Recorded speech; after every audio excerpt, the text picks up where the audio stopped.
Revelation 6வது அதிகாரம் வசனம் 12 இருந்து அந்த அதிகாரம் முடிய 17 வரைக்கும் நம்ம வாசிக்க கேட்போம்.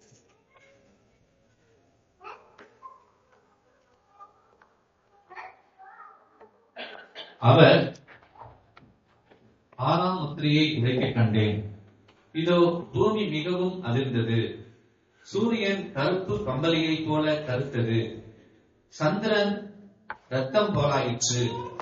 அத்திமரமானது பெரும் காற்றினால் அசைக்கப்படும் போது அதன் காய்கள் உதிர்ந்தது போல வானத்தின் நட்சத்திரங்களும் பூமியிலே விழுந்தது. வானமும் சுருட்டப்பட்ட புஸ்தகம் போலாகி விலகி போயிற்று. மலைகள் தீவுகள் யாவும் தங்கள் இடங்களை விட்டு அகன்று போயின. பூமியின் ராஜாக்களும் பெரியோர்களும் ஐஸ்வர்யவான்களும் சேனை தலைவர்களும் பலவான்களும் அடிமைகள் யாவரும் சுயாதீனர் யாவரும் பர்வதங்களின் குகைகளிலும் கண் மலைகளிலும் ஒளிந்து கொண்டு பர்வதங்களையும் கண் மலைகளையும் நோக்கி, நீங்கள் எங்கள் மேல் விழுந்து சிங்காசனத்தின் மேல் வீற்றிருக்கிறவருடைய முகத்திற்கும் ஆட்டுக்குட்டியானவருடைய கோபத்திற்கும் எங்களை மறைத்துக் கொள்ளுங்கள். அவருடைய கோபாக்கினையின் மகா நாள் வந்துவிட்டது. யார் நிலைநிற்க கூடும் என்றார்கள். பயங்கரமான பகுதி. இந்த பகுதியை பரிசுத்த ஆவிதான் நமக்கு உதவி செய்து புரிய வைக்கணும். ஒரு காரணம், அசட்டையா கேர்லெஸ்ஸா இருக்கிற பாவிகள் ரட்சிக்கப்படாததுக்கு பொதுவான ஒரு காரணம் பார்த்தோம்னா, நியாய தீர்ப்பு குறித்து அவங்களுக்கு சீரியஸ்னஸ் இல்லாததுனால. நியாய தீர்ப்பு குறித்து ஒரு அசட்டை, ஒரு கேர்லெஸ்னஸ், தங்களுடைய பாவத்தை குறித்து, ஆத்மாவை குறித்து, நியாய தீர்ப்பு குறித்து ஒரு கேர்லெஸ்னஸ். ஒரு வாட்டி ஒரு ராஜா தான் முகம் ரொம்ப சோர்ந்து போய் பயந்து உட்காந்துக்கிட்டு இருந்தார். உட்காந்துட்டு இருக்கும் போது அவருடைய ஃப்ரெண்டு வந்தாராம். ஃப்ரெண்டு வந்துட்டு, ஏன்பா ரொம்ப சோர்ந்து போயிருக்கிற, ஏன் இப்படி இருக்கும் உன் முகம் அப்படின்னு. அவர் எப்ப பாரு ஜோக் பண்றவரு, ரொம்ப பார்ட்டி அந்த மாதிரி ஜோக்குங்களே இருக்கிறவர், ரொம்ப சீரியஸாவே எதை பத்தியும் பேச மாட்டார். அவர் இந்த ராஜா கிட்ட வந்துட்டு, ராஜா ஏன் இப்படி இருக்கிறீங்க, ஏன் உங்க முகம் சோர்ந்து இருக்குன்னா, அந்த ராஜா சொன்னாரா, நான் தேவனுக்கு முன்பதாக எத்தனை பாவங்கள், எண்ணி முடியாத பாவங்களை செஞ்சிருக்கிறேன். ஒரு நாள் அவருக்கு முன்னாடி நான் நியாய தீர்ப்புல நிற்கணும், என்னால எப்படி நிற்க முடியும்ன்றத நான் சிந்திச்சு பார்த்து இவ்வளவு சீரியஸா இருக்கிறேன். நானு அதை பத்தி சிந்திச்சுக்கும் போதுதான் இவ்வளவு சீரியஸா இருக்கிறேன் போது அவர் ஃப்ரெண்டு இப்ப பாரு ஜோக் அடிக்கிறவர் இல்லையா, அதுலயும் ஒரு ஜோக் அடிச்சுட்டு, இதுக்கெல்லாம் போய் சீரியஸா இருக்கலாமா, இதுக்கெல்லாம் போய் பெருசா நினைச்சிட்டு இருக்கலாமா, இதுக்கு ஒருபோதும் நான் சீரியஸா ஆக மாட்டேன், இதெல்லாம் என்ன இதெல்லாம் அப்படின்னு பேசி ஜோக் அடிச்சுட்டு போயிட்டார். போன பிறகு இந்த ராஜா ஒரு சங்காரன் இருப்பாங்க, எக்ஸிகியூஷனர். அதாவது அந்த காலத்துல ஒரு வீட்டுல போய் ஒருத்தனை அன்னைக்கு அழிக்கணும் ராஜா முடிவு பண்ணிட்டாருன்னா, மரண தீர்ப்பு கொடுத்துட்டாருன்னா, அந்த சங்காரன் இந்த வீட்டுக்கு போய் ஒரு எக்கால சத்தம் ஊதுவார். அப்படின்னா அந்த வீட்டுல இருக்கிற எல்லாருடைய தலையை எடுத்துருவாங்க. அந்த மாதிரி இந்த ராஜா அந்த சங்காரனையும் அந்த அவர் கூட இருக்கிற சோல்ஜர்ஸையும் அந்த ஃப்ரெண்டு வீட்டுக்கு அனுப்புனார். அனுப்பி அந்த ஃப்ரெண்டு வீட்டு ஜன்னல்ல எக்காலம் சத்தம் ஊதுறாங்க. அந்த ஃப்ரெண்டு நடு ராத்திரியில எந்திரிச்சு பயந்து போய் வெறுவெறுத்து போய் பயங்கரமா டென்ஷன் ஆகி ராஜா கிட்ட ஓடி நான் என்ன தப்பு செஞ்சேன், ஏன் என் குடும்பத்தையும் என்னையும் தலை எடுக்க போறீங்க, என்ன தப்பு செஞ்சேன், ரொம்ப நடுங்கி போயிட்டார். அப்ப அந்த ராஜா கேட்டாராம், என் நண்பனே, நீ என்ன தப்பு செஞ்சான்னு கூட உனக்கு தெரியல, ஆனா உனக்கு அந்த எக்கால சத்தம் கேட்டவன அவ்வளவு பயம் வருது. ஆனா எவ்வளோ தப்பு கடவுளுக்கு விரோதமா நான் செஞ்சிருக்கிறேன், எனக்கு அந்த தேவன் மேல பயம் வரக்கூடாதா அப்படின்னு அவர் கேட்டார். அந்த தேவன், நீ என்ன தப்புன்னு செஞ்சன்னு கூட தெரியல, என்ன நான் சாதாரணப்பட்ட ராஜா, என்னுடைய எக்காலத்துக்கே இவ்வளவு பயப்படுறிய, அந்த தேவனுக்கு முன்னாடி செய்யக்கூடாத தப்புகளை நான் செஞ்சிருக்கிறேன், அவருக்கு முன்னாடி நமக்கு ஒரு சீரியஸ்னஸ் இருக்க கூடாது அப்படின்ற மாதிரி அந்த சீரியஸ்னஸ் கொண்டு வரணும்ன்றதுக்காக அவர் ஃப்ரெண்டுக்கு அப்படி செஞ்சேன் அப்படின்னு ராஜா சொன்னார். அந்த மாதிரி இந்த பகுதியை பாத்தீங்கன்னா, அசட்டையா கேர்லெஸ்ஸா நியாய தீர்ப்பு பத்தி இருக்கிறவர்களுக்கு ஒரு உணர்வு, ஒரு சீரியஸ்னஸ் கொண்டு வர்றதுக்கு இந்த பகுதி நமக்கு கொடுக்கப்பட்டிருக்கு. அதை பகுதி நம்ம பார்க்க போறோம். யோவான் தன்னுடைய காட்சியில தேவகுமாரன் பரலோகத்திலிருந்து அந்த சுருளை வாங்கி 6 முத்திரைகளை உடைச்சிட்டார். 5 முத்திரைகளை உடைக்கிறதா நம்ம பார்க்கிறோம். முதலாவது முத்திரையை உடைக்கும் போது என்ன பார்த்தோம்? வெள்ளை குதிரை, பொய்யான சமாதானம் உலகத்துக்குள்ள வந்ததா பாக்குறோம். 2வது முத்திரை ரெட் ஹார்ஸ். அது என்ன கொண்டு வந்துச்சு? ஒரு ஒருத்தர் அடிச்சுக்கிட்டு சாகுற மாதிரி ஒரு காரியம். 3வது முத்திரையை உடைக்கும் போது பஞ்சம் வந்துச்சு. 4வது முத்திரையை உடைக்கும் போது மரணம், பயங்கரமான மரணம், பயங்கர விதத்துல மரணம் ஏற்பட்டது. கால்வாசி ஜனங்க உலகத்தில் அழிகிற மாதிரி பெரிய பெரிய மரணங்கள் ஏற்பட்டதை பாக்குறோம்.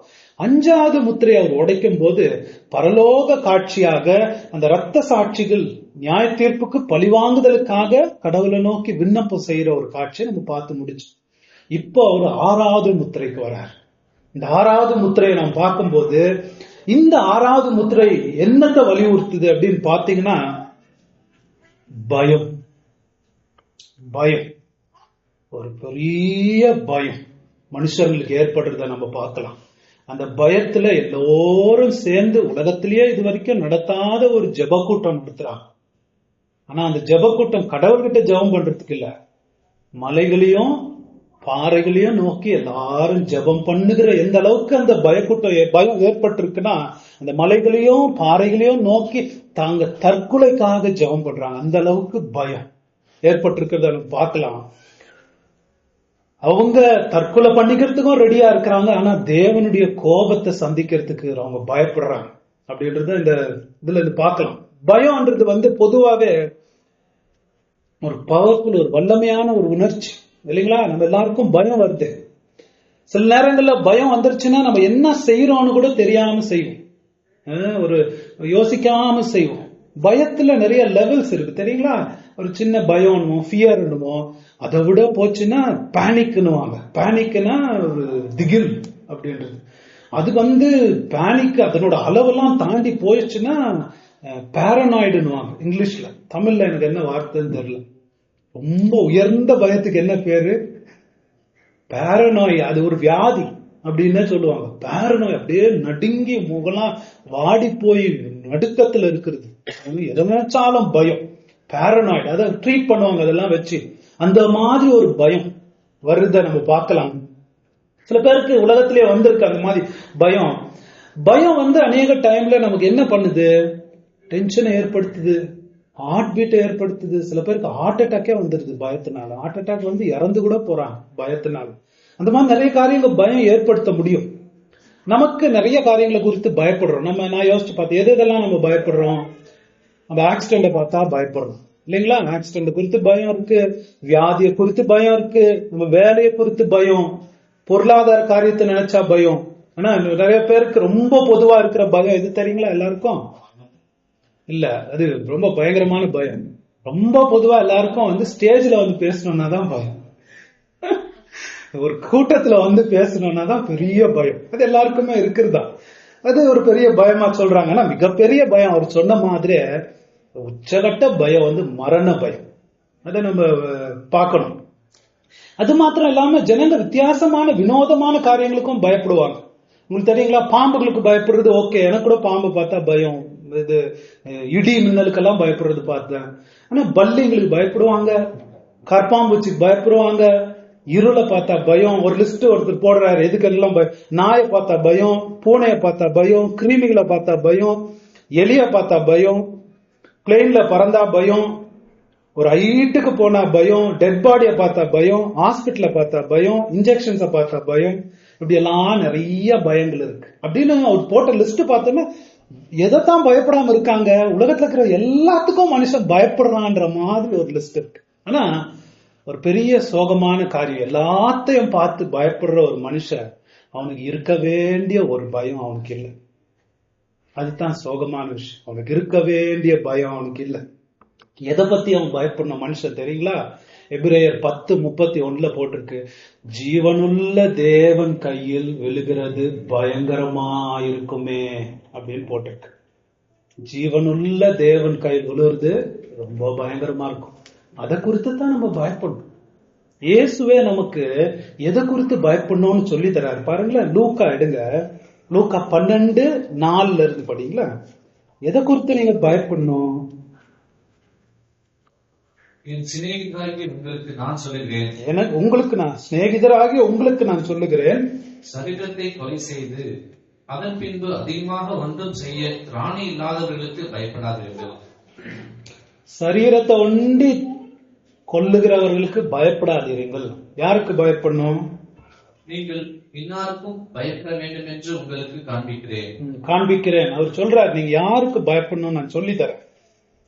கொலை செய்த பின்பு நரகத்திலே தள்ள வல்லமை உள்ளவருக்கு பயப்படுங்கள், ஆம் அவருக்கே பயப்படுங்கள் என்று உங்களுக்கு சொல்லுகிறேன். இயேசு நமக்கு சொல்லி தரார். நம்ம பயப்பட வேண்டியது நாய்க்கோ கற்பாம்பூச்சிக்கோ பூனைக்கோ இல்ல.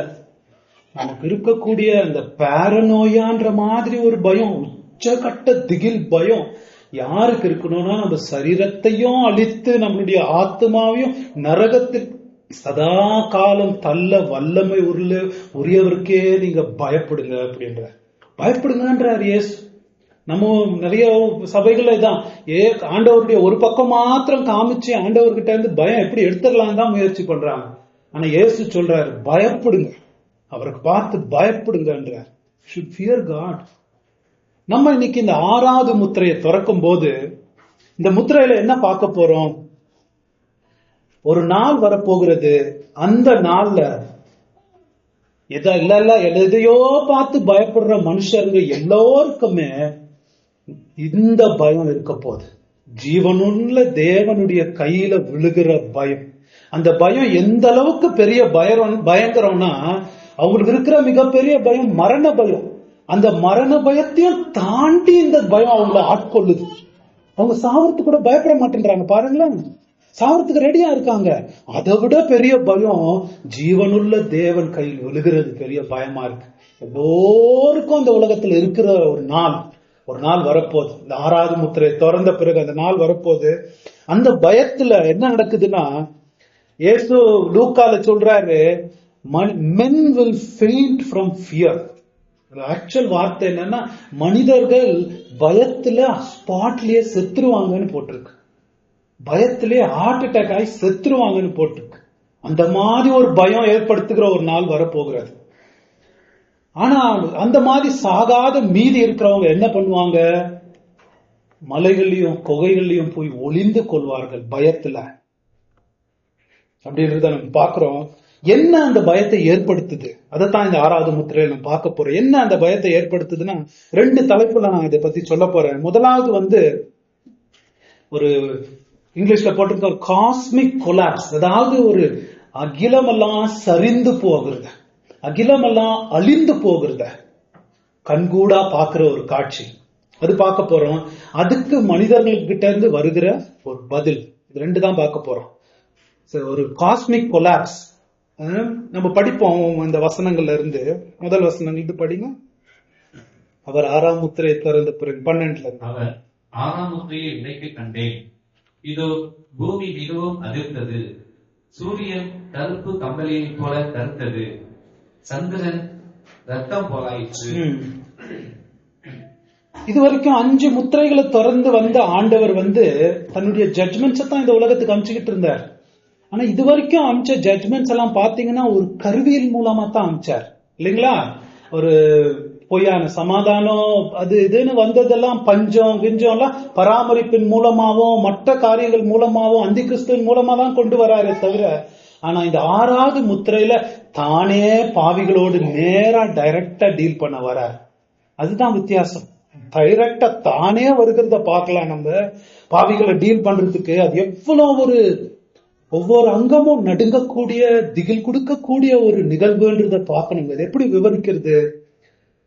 ஒரு திடீர்னு எதிர்பாராத விதம் அப்படி நடக்கிறத நம்ம பார்க்கலாம். நம்முடைய வாழ்க்கை இந்த உலகத்துல நம்ம வாழ்றோம். எவ்வளவு கஷ்டங்கள் இருந்தாலும் இந்த உலகம் ஒரு நிலையா தானே இருக்கு இல்லைங்களா? திடீர்னு பூமி அதிர்றத நம்ம பாக்குறது இல்ல. திடீர்னு டைமிங் எல்லாம் கரெக்டா ஓடுது, சூரியன் டைமுக்கு வருது இல்லைங்களா, கஷ்டமா ஆகுது. அந்த மாதிரி எந்த பிரச்சனையும் இல்லாம எல்லாமே ஒழுங்கா ஓடிக்கிட்டு இருக்கிற ஒரு உலகத்துல தான் நம்ம இருக்கிறோம். ஆனா அதெல்லாம் ஏன் அப்படி ஒழுங்கா ஓடுது? அது தானா எவல்யூஷன்ல ஓடுதுன்றதா நம்ம சொல்றது இல்ல. ஆதியாகமம் 8வது அதிகாரம் நோவாக்கு அவர் பிராமிஸ் பண்ணாரு, பூமி இருக்கிற வரைக்கும் அந்த சீசன் சம்மர் வின்டர் அந்த காலம் ஓடிக்கிட்டே இருக்கும்னு அவர் பிராமிஸ் பண்ணாரு. அந்த பிராமிஸ் உடைய எக்ஸ்பைரி டேட், முடிவு நாள் இந்த நாள் நம்ம பாக்குற இந்த நாள். the end day. பைபிள்ல இந்த நாளுக்கு ரொம்ப பேர் the day of the Lord, தமிழ்ல கர்த்தருடைய நாள் தான் சொல்லணும், சண்டே இல்ல. ஆனா கர்த்தருடைய மகா பெரிய நாள் ஒரு நாள் வரப்போகுதுன்னு பழைய ஏற்பாடுல புதிய ஏற்பாடுல நிறைய இடங்கள்ல வருது. அந்த நாள் பயங்கரமான நாள் அப்படின்னு எல்லோரும் சொல்றத பார்க்க போறோம். ஐசாயா, யோவேல் அவங்க எல்லாம் அந்த நாளை பத்தி சொல்றாங்க. அது மிகவும் அதிர்ச்சி கொடுக்கிற நாள், பயங்கரமான நாள், ஒரு கடவுளுடைய வெறுப்பு வெளிப்படுத்துகிற நாள், கோபாக்கினை நாள், அழிவு நாள், அப்படி எல்லாம் சொல்லப்படுறத நம்ம பார்க்கணும். அந்த நாள் எப்படி வரும்? 1 தெசலோனிக்கர் 5:1-3 வரைக்கும் படிங்க.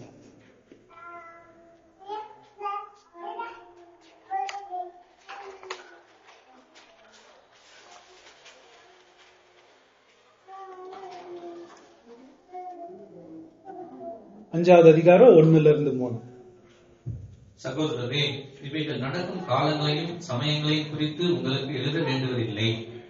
இரவிலே திருடன் வருகிற விதமாய் கர்த்தருடைய நாள் வரும் என்று நீங்களே நன்றாய் அறிந்திருக்கிறீர்கள். எப்படி நோட்டீஸ் கொடுத்துட்டு வராது அந்த நாள், திருடன் வருகிறதை போல.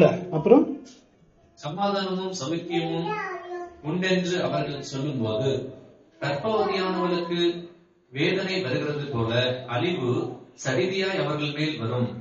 சடுதியா வரோம்னா என்ன அர்த்தம்? நம்ம எதிர்பார்க்காத விதத்துல, ஏன் நாளைக்கு கூட வரலாம், எதிர்பாராத விதத்துல, நினைக்காத நேரத்துல சடுதியாய் வரும் அப்படின்னு பவுல் சொல்றாரு. இயேசுவும் அதை சொல்றத பார்க்கலாம். மத்தேயு 24:37 கர்த்தருடைய நாளை பத்தி நம்ம பார்க்கிறோம். அது எப்படி வரும்? 24:37 நோவாவின் காலத்தில் எப்படி நடந்ததோ அப்படியே மனுஷகுமாரன் வரும் காலத்திலும் நடக்கும். எப்படியெனில் ஜலப்பிரளயத்திற்கு முன்னான காலத்திலே நோவா பேழைக்குள் பிரவேசிக்கும் நாள் வரைக்கும் ஜனங்கள் புசித்தும் குடித்தும் பெண் கொண்டும் பெண் கொடுத்தும் ஜலப்பிரளயம் அனைவரையும் வாரிக்கொண்டு போகும் மட்டும் உணராதிருந்தார்கள். அப்படியே மனுஷகுமாரன் வருங்காலத்திலும் நடக்கும். எப்படி நடக்கும்? நோவாவின் காலம் 120 வருஷம் நோவா பிரசங்கம் பண்ணாரு. அந்த நாள் வரப்போகிறது, ஆண்டவருடைய நியாய தீர்ப்பு வரப்போகுது, அழிவு வரப்போகுதுன்னு திருப்பி திருப்பி பிரசங்கம் பண்ணாது. யாராவது கேட்டாங்களா? எல்லாம் கேலியா தான் நினைச்சுக்கிட்டு இருந்தாங்க. நோவாவை கேலி தான் பண்ணாங்க. மெசேஜுக்கு மேல மெசேஜ் கொடுத்துக்கிட்டே இருந்தார். யாருமே நோவா பேச்ச கேட்கல.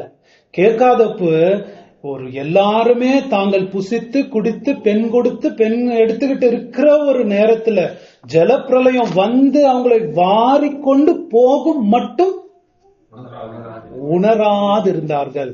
அது முதலே உணர்ந்திருந்தா மனம் திரும்புதல் வந்திருக்கும், ரட்சிக்கப்பட்டிருக்கலாம். ஆனா அது வாரி கொண்டு போற வரைக்கும் உணர்வு இல்லாம இருந்தாங்க.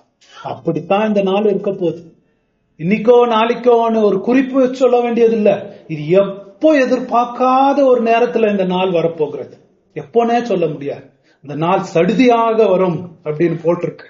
இந்த 7வது முத்திரையை திறந்த பிறகு ஒரு பயங்கர உலகம் எப்ப பாரு ஓடிக்கிட்டு இருக்கிற மாதிரி ஓடிக்கிட்டு இருக்கு. ஆனா திடீர்னு ஒரு ரூட் இன்ட்ரூஷன், ஒரு ரூட் என்ட்ரன்ஸ், எதிர்பாராத, கேட்கப்படாத, இதுவரைக்கும் நடக்காத மாதிரி கடவுள் இந்த சரித்திரத்துக்குள்ள நுழைஞ்சு அதை நிறுத்த போறார். பயங்கரமா வரப்போறார். தான் பாக்குறோம். இதுவரைக்கும் நடந்த எல்லா நியாய தீர்ப்பு, பூகம்பங்கள், போர்கள் எல்லாமே ஒரு சாம்பிள் தான். சோதோம் குமார அழிச்சது எல்லாமே இந்த நாளுக்கு ஒரு சாம்பிளாகத்தான் கொடுக்கப்பட்டிருக்கிறது. இந்த நாள் பயங்கரமா இருக்க போகுது. இத பத்தி எப்படி பிரீச் பண்றது? பரிசுத்த ஆவிதான் நமக்கு உதவி செய்யணும். இந்த 13-14 வசனங்கள்ல பாத்தீங்கன்னா, அண்ட சராசரத்தின் 7 பாகங்கள் அழிந்து போகிறத நமக்கு காண்பிக்கப்படுது. பூமி, சூரியன், சந்திரன், நட்சத்திரங்கள், வானம், மலை, தீவுகள், 7 elements of the universe. அது 7 அழிந்து போகிறத நம்ம பார்த்தது. 7னா என்ன அர்த்தம்? கம்ப்ளீட்டா கான்னு அர்த்தம். அந்த சராசரமே அழியுதுன்னு அர்த்தம். 7 அதுக்கு தான் போட்டிருக்காங்க. மத்ததெல்லாம் விட்டார். 7 மாத்திரமா இருக்கா அந்த சராசரத்துல? 7னா எல்லாமே போச்சுன்னு அர்த்தம். அதெல்லாம் ஒரு அடையாளமாக முதல்ல அது எப்படி ஆரம்பிக்குது? அந்த வசனத்துல அவர் 6ஆம் முத்திரையை உடைக்க கண்டேன், இதோ behold பூமி மிகவும் அதிர்ந்தது. அந்த வசனத்துல இங்கிலீஷ்ல there was a great earthquake. பூகம்பம் அப்படின்னு அதுல போட்டிருக்கு. ஆக்சுவலா பாத்தீங்கன்னா பூகம்பம் அடிக்கடி வந்திருக்கு. நமக்கு தெரியாம இருக்கலாம். சில பூகம்பம் சின்னதா இருக்கு, சில பூகம்பம் பெருசா இருக்கு. ஆனா பூகம்பம் வந்த இடங்கன்னு பார்த்தோம்னா, இந்த ஆசியா மைனர் ஜனங்களை எடுத்து பார்த்தோம்னா, அவங்களுக்கு ஒரு வாட்டி பூகம்பமே வந்து ஊரே அழிஞ்சிருச்சு. அவங்க ஊரை திருப்பி கட்ட வேண்டியதாச்சு. அவங்களுக்கு இது பூகம்பம்னு மனசெல்லாம் பதறும். நமக்கு பெங்களூர்ல வாழ்ந்துகிட்டு பூகம்பம்னா என்னன்னு தெரியும்? என்ன தெரியும் பூகம்பம்னா? ஒன்னும் நமக்கு அவ்வளவு ஃபீலிங்கா இருக்காது. சில நேரங்கள்ல குஜராத் பூகம்பம் எல்லாம் பார்த்திருக்குமா? என்ன பயங்கரம்! பெண்கள் எல்லாம் அடிச்சுக்கிட்டு அழுதுகிட்டு புலம்புவாங்க. பெரிய தாண்டி மாதிரி ஸ்ட்ராங்கா நடந்து போற ஆளுங்கெல்லாம் தேம்பி தேம்பி குழந்தை மாதிரி அழுவாங்க. வீட்டுக்குள்ளேயே போய் படுக்கிறதுக்கு நிலங்கள்ல போய் படுத்துக்குவாங்க. வீட்டுக்குள்ளேயே வரவே மாட்டாங்க. ஐயோ வரவே மாட்டோம். எத்தனை நாள் ஆனாலும் வீட்டுக்குள்ள வர்றதுக்கு பயம். மூஞ்சில எல்லாம் பயங்கரமான திகிலம், நடுக்கம், பயம் நம்ம பார்க்க முடியும். சின்ன பூகம்பமே அவ்வளவு பெருசு. இது பூகம்பம் இல்ல, இது ஆக்சுவலா. ஏன்னா பாருங்களேன், பூகம்பம் இது வெறும் பூகம்பத்தை பத்தி பேசல. நமக்கு தெரிஞ்ச இது என்ன நடந்துச்சுன்றதுக்கு நம்ம மனுஷ பாஷையில வேற வார்த்தை இல்லை. நமக்கு தெரிஞ்ச பெரிய பயங்கரமே பூகம்பம் தான். ஏன்னா வெறும் பூகம்பம் நடந்தா அதனோட ஃபர்ஸ்ட் எஃபெக்ட் என்னன்னு போட்டிருக்கு இதுல, சூரியன் கம்பளி போல் கருப்பாச்சு. பூகம்பத்துக்கும் சூரியனுக்கும் என்ன இது பூகம்பம் இல்ல, பூகம்பத்தை விட பல மடங்கு அண்ட சராசரமே ஆடுதுன்னு அர்த்தம். அதான் வார்த்தை. The whole universe is shaking, big shaking, பெரிய அசைவு. அதான் அந்த வார்த்தை போட்டிருக்கு பாருங்களேன், ஷேக்கிங். கிரீக் வார்த்தையில அதான் போட்டிருக்கு. அண்ட சராசரமே வெறும் பூமி மாத்திரம் இல்ல.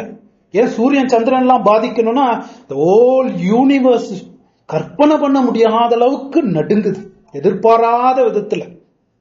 எப்படி இருக்கும் யோசிச்சு பாருங்க. அப்படியே நடுங்க. போய் உட்காந்துக்கிட்டு இருக்கிறோம், நம்மளாம் கற்பனை பண்ணி பார்க்கணும். உட்காந்துக்கிட்டு இருக்கோம், நடுங்குச்சுன்னா என்ன எப்படி இருக்கும் அந்த நடுக்கம்? சும்மா எப்படி எப்படி நடுங்கிட்டு நிக்கிறது இல்ல. சூரியன்லாம் கருப்பாகணும். இந்த மாதிரி ஒரு பூகம்பம் வரணும்னா ஒரு ராட்சச பூகம்பம்லாம் வந்து இந்த இடமெல்லாம் அப்படியே நடுங்கிற மாதிரி, பஸ் கிஸ் பிறண்டு போச்சுன்னா எப்படி இருக்கும் அந்த மாதிரி நடுக்கம். என்ன மாதிரி இருக்கும்? எல்லாரும் சமாதானமா இருக்கிறாங்க. சில பேர் தூங்கிட்டு இருக்கலாம், சில பேர் முடிச்சுக்கிட்டு இருக்கலாம், சில பேர் நல்லா டிவி பார்த்துக்கிட்டு இருக்கலாம், சில பேர் டென்னிஸ் விளையாடிட்டு இருக்கலாம், சில பேர் ஐபிஎல் கிரிக்கெட் மேட்ச் பார்த்துக்கிட்டு இருக்கலாம், சில பேர் என்னன்னு ஜாகிங் பண்ணிட்டு இருக்கலாம். அந்த மாதிரி இந்த மாதிரி சில பேர் ஸ்கூல்ல இருக்கலாம், நீங்க உட்காந்துக்கிட்டு ஒருவேளை காலேஜ்ல இருக்கலாம், சில பேர் குக்கிங் கூட பண்ணிட்டு இருக்கலாம், சில பேர் மால்ல தியேட்டர்ல சுத்திட்டு இருக்கலாம்.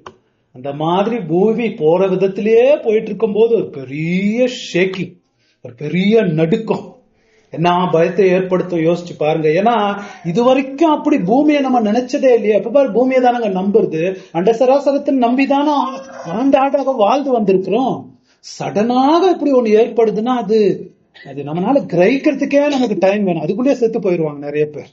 அப்படி ஒரு அதிர்ச்சி ஒண்ணு ஏற்படுது. அதனோட முதல் எஃபெக்ட் என்ன? அண்ட சராசரம் ஆடுது. அப்புறம் என்ன ஆகுது? சூரியன் கருப்பு கம்பளியை போல் ஆயிற்று, கருத்து போயிருச்சு. இங்கிலீஷ்ல வேற வார்த்தைகள் பயன்படுத்தப்பட்டிருக்கு. Sun became a black like a sackcloth made of goat's hair. அதே இங்கிலீஷ்ல அப்படி தமிழ்ல டிரான்ஸ்லேட் பண்ணாங்கன்னு தெரியல. என்ன கருப்பு கம்பளி தான், ஆனா அந்த கம்பளி எதுல செஞ்சாங்கன்னு போட்டிருக்கு, கருப்பு கோட். கருப்பு கோட் இருந்தா அது கருப்பு கோட்டை பார்த்திருக்கீங்களா? கருப்புனா அதான் கருப்பு, பயங்கர கருப்பா இருக்கும். பிளாக்னா அந்த கோட்ல இருந்து செஞ்ச ஒரு கம்பளி. அந்த மாதிரி கம்பளினா இங்க போட்டிருக்கு சாக் கிளாத்னா சாவு வீட்டுல போடுவாங்க இல்லைங்களா? சாவு வீட்டு அழுவுன்னு புலம்பிக்கிட்டு போட்டுக்கிட்டு அழுவாங்க, பயங்கரமா அழுவாங்க அந்த துணியை போட்டுக்கிட்டு. சாக் கிளாத்னா ரெட்டு ருத்தின்னு தமிழ்ல வருதுன்னு நினைக்கிறேன், ரெட்டுன்னுவாங்க. அதை போட்டுக்கிட்டு அழுவாங்கல்ல, அந்த துணி மாதிரி கருப்பா ஆயிடுச்சு. சூரியன் இருண்டு போச்சு. அந்த சராசரம் ஆடுது, கொந்தளிக்குது. அந்த பெரிய கொந்தளிப்புல அதனோட எஃபெக்ட் சூரியன் கருப்பாயிருச்சு. இது எப்படி ஆகுது? இதுக்கெல்லாம் நம்ம சயின்டிபிக் அர்த்தத்தை நம்ம கொடுக்க வேண்டியதில்லை. தேவன் நினைச்சா எப்பனா ஆகிட்டு போலாம். ஏன் அவரு எகிப்துக்கு பண்ணல? நம்ம படிச்சிருக்கோமே, எகிப்துக்கு பண்ணி வச்சாரு. 3 நாள் பிளாக் தடவிக்கொண்டு இருக்கத்தக்கதாக இருள் கொண்டு வந்தார். இயேசு சிலுவையில் இருக்கும் போதும் இருள் கொண்டு வந்தார். அவர் எப்பனா கொண்டு வரலாம். ஆனா நம்ம இந்த ஒரு 2000 வருஷத்துக்கு முன்னாடி 1000 வருஷத்துக்கு முன்னாடி இதெல்லாம் சொல்லியிருந்தா எல்லாம் சிரிச்சிருப்பாங்க. இப்போ நம்ம சொல்ல வேண்டியது இல்ல, சயின்டிஸ்டே சொல்றாங்க இப்படித்தான் ஆக போகுது சூரியனுக்கு. தெரியுங்களா? சயின்டிஸ்டே சொல்றாங்க இப்படித்தான் போயிட்டு இருக்கு சூரியன். ஒரு வருஷமும் உஷ்ணம் ஏன் ஆகிட்டு இருக்கு? இப்படி ஒரு நாள் வர்றதுக்கு தான் போயிட்டு இருக்கு சூரியன். ஏன் மீடியாவே சொல்லுதே, ஏன் என்டர்டைன்மெண்ட் வேர்ல்டே சொல்லுதே. அவங்களே இப்படிப்பட்ட படங்கள்லாம் எடுத்துக்கிட்டு இல்ல. இப்போ அந்த காலத்துல சிரிச்சிருப்பாங்க, நம்ம காலத்துல நம்ம சிரிக்கவா முடியும்? அதெல்லாம் பார்த்து நடக்க போது டேட்டும் குறிச்சு அந்த டேட்டையும் தாண்டி வந்திருக்கோம் நம்ம, இல்லைங்களா? இது நிச்சயமா நடக்க போகுது, நிச்சயமா நடக்க போகுது. ஒரு பெரிய என்ன ஒருவேளை என்ன நடக்கலாம் அப்படின்னு ஒருத்தர் சொல்றாருன்னா, இந்த பெரிய ராட்சச பூகம்பங்கள்லாம் சேர்ந்து அண்ட சராசரத்தை அப்படியே அலமோத செய்யும் போது ஒரு பிரம்மாண்டமான எரிமலைகளும் பூமியில இருக்கிற எல்லா காரியங்களும் வெளியே வந்து கேஸ் அது இதுன்னு வந்து நெருப்பெல்லாம் சூரியனை கருத்தா மாத்திரலாம். சூரியனுடைய சைஸ் நிறைய பேர் சொல்றாங்க பெருசு பெருசா ஆயிட்டு போகுது. அந்த உஷ்ணம் ஜாஸ்தி ஆகுறதுக்கு இப்படி போறது ஒரு நிலைக்கு தான். இது எப்பனா நடக்கலாம். சரி, முதலாவது இருள்.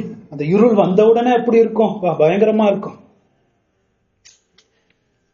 ஒருவேளை ஒரு கல்யாணம் நடந்துட்டு இருக்கலாம், ஃபுல்லு சீரியல் செட் எல்லாம் போட்டு, இல்லைங்களா? ஃபுல்லு பிரைட்டா, ஃபுல்லு ஒரு பொலிட்டிக்கல் மீட்டிங் நடந்துகிட்டு இருக்கலாம். நடந்துகிட்டு இருக்கும் போது ஒரு பெரிய இது திடீர்னு இருள் ஆகுதுன்னா எப்படி இருக்கும்? எல்லாம் ஆடுது, திடீர்னு இருள் ஆகுது.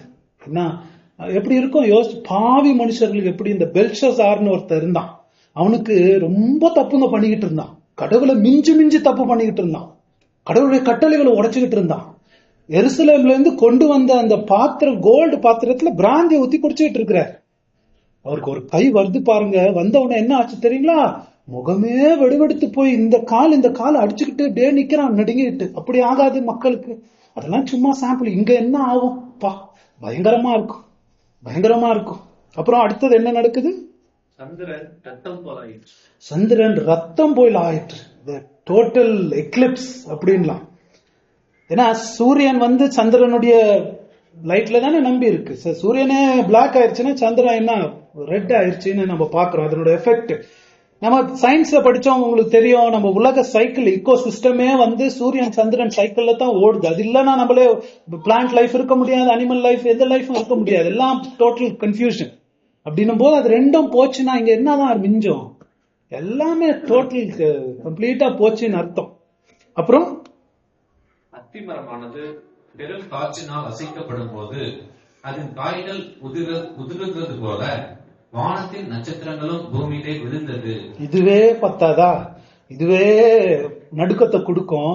இன்னும் இது பத்தாதுன்னு அத்திமரம் எக்ஸாம்பிள் வேற கொடுக்கிறார். அத்திமரம் வந்து காற்றினால் அசையும் போது, அத்திமரம் எவ்வளவு பெருசா இருக்கும் தெரியுமா? குண்டு குண்டா கெட்டியா கூட இருக்கும்.